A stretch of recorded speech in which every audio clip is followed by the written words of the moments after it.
I'm going to show you exactly what's going to happen if price breaks 2100 on the S&P. It's a super important, absolutely critical level. So here I have a new alternate markup than all my other markups I've been doing this last week.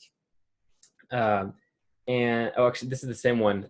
I have two different charts to look at on here. This is the same one that we have been looking at all week, and I have another one getting ready for you guys. So here we have price structure where the first cycle wave starts here, and I've gone ahead and and made my primary wave.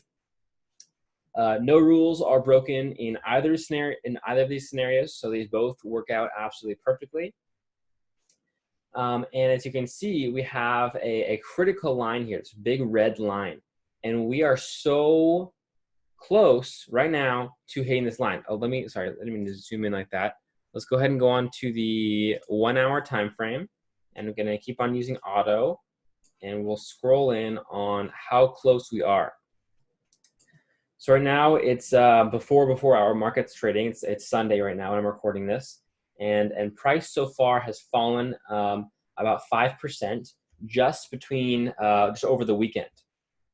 It could fall more by Monday's open. It could fall less by Monday's open. We'll see how that goes.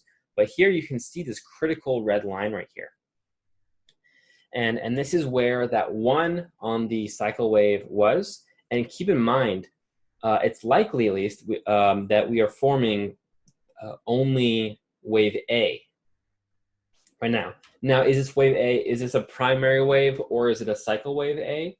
That is the big question. Let me show you what it looks like if, this is the primary version of A. Let me show you what happens if it's a cycle wave A.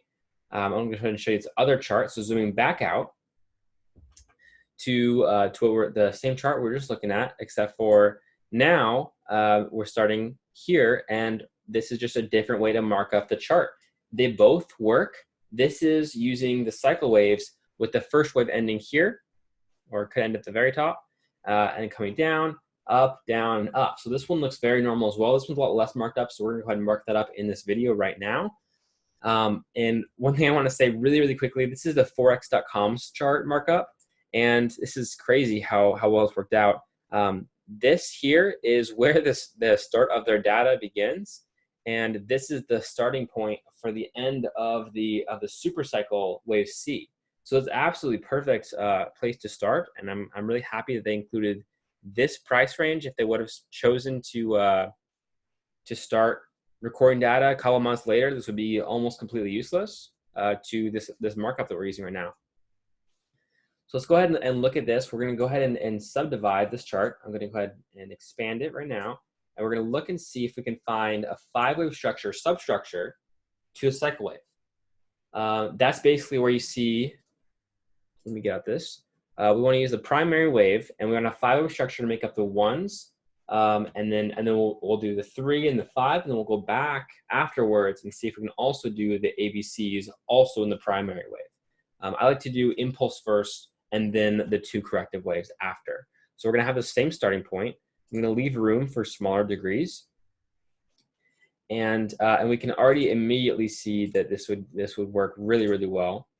There's no conflict here, and right now I'm ballparking where these points are. This 4, for example, maybe it goes here, maybe it goes here, maybe this 1 is actually here. That kind of thing. It doesn't matter so much for current price data. Keep in mind this was in 2009. This is quite a while ago. But we can kind of visually see where an ABC is. For example, right here, I can see a little bit of an ABC. So let's go ahead and continue up with this. Let's get the whole thing in view so we can mark up the whole thing all at once. So in this instance, it looks like we have an extended third. So I'd say this is probably the first wave. And for this 2, the 2 could start really here or here.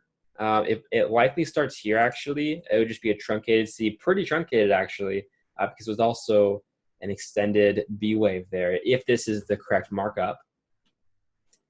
And then we have another extended B wave in this particular way that I'm marking this up right now. And I just like that where it has a down, up, down action. That's really all I'm looking for. And then a pretty small fifth primary wave right there as well. One last thing I want to do before we move on. I like to, other one. I like to make sure that these are higher up. So we can click on each of them individually when we want to. So here's the critical price line. If it breaks this line, the one we're marking up right now, this is the correct markup. There's pretty, I mean, you know, move these around a little bit, but no major differences if price does decide to break this in either the A wave that's coming up right now, we either just finished it or about to finish it, or the C wave that's coming later. So those are both things to look out for. We can pretty easily see an ABC in here. Nice way to get to the 4. Nice and large, like I like it. And I don't need to start yet. We want to see the very, very top. So you can see the whole thing all at once. And we're going to go ahead and mark this up. I'm just looking if I can see a decent substructure for anything. I can't really see any decent substructure with my naked eye at least, but that looks decent. And then this one would just be like a really, really large fourth wave. And then, of course, the fifth. I'm going to move this to the side so I can move this one up. There we go. And this is how I would count out the primary waves. Now, let me zoom out so you can see the entire markup with the primary and cycle waves on here. And as you can see, there's no rules being broken on any of these. Every single one works out on this markup as well. So it's really important to realize this, that if this is the correct markup, that would mean that it's a cycle wave A. So I'd go from the cycle one.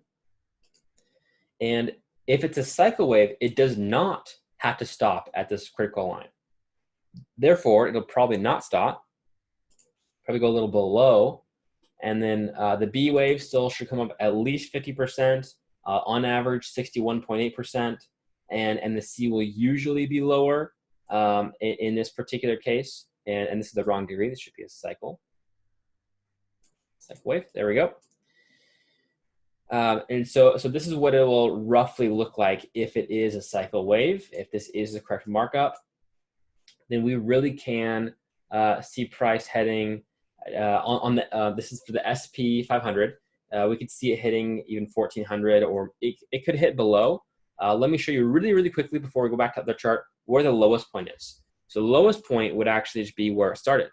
So it's not, even in this alternate markup, it's still the C wave even. The A and C can both not break this line here. If it does this, that is completely not allowed by this particular markup. This would mean even this one's wrong as well. So this would be invalid, and therefore, if you need a super far away place for your stops, that is not the worst place because it is really far away, of course, but if it breaks that would be very, very weird. It would mean both of these markups are incorrect, and I don't even know how to mark up that other chart. So this is what I was looking for this one. Really, really quickly, I want to go back onto this other one, this other chart here, and I'm going to show you what it looks like if we have this one play out correctly. We don't necessarily need this to happen. This could have been in there elsewhere possibly. And then we'd have an A finishing right now pretty much, maybe a little bit later. The B would come up, again, same rules apply, be about 50%, maybe 618 on average. And then it pretty much have to be a truncated C or a C that finishes at the same place as the A, both of them being above this red line. It's just so close right now. Because it's so close, it is making me want to believe that this, unfortunately, is more likely the true markup. I say unfortunately because this would mean that the C no longer has to be truncated, which means that even if we see some good price action coming in the short term, in the long term, we could, keep in mind, we could still be truncated. It could break here and then be truncated. This is also okay. But we could very likely and will very likely see the C be lower than the A even. And so that would not be good for stock market investors. So I hope you enjoyed this video. I hope you learned something. I hope the old markup is correct, but this one is looking more and more correct by the day. So it's important to be on the lookout for this.